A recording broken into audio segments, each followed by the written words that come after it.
Late last night, the Texas House voted to approve of school vouchers, so let's talk about what that means and what that's going to look like. The bill they voted on was SB2, basically creating a educational savings account that would grant $10,000 to families so they can send their kids to private schools or also pay for other educational expenses.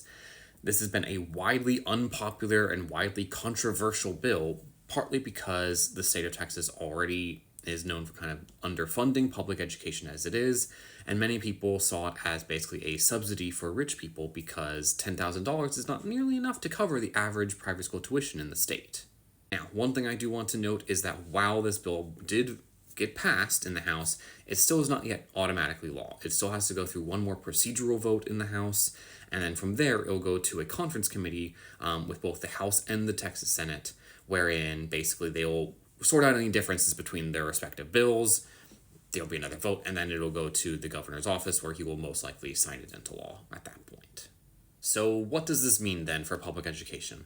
Well, in some positive news, in addition to passing SB2, they did also pass House Bill 2, which is a $7.7 billion package basically towards increasing education funding. So that's something.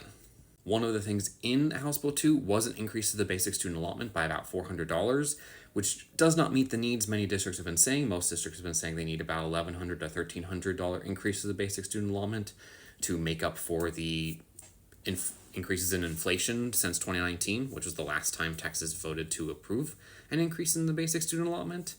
But it is something, so hey, it's a start, we'll take what we can get. I'm going to be honest, I never really thought of myself as someone who would actually be caring about what's going on at the state legislature, but, if anything, the last couple of months have shown that is important.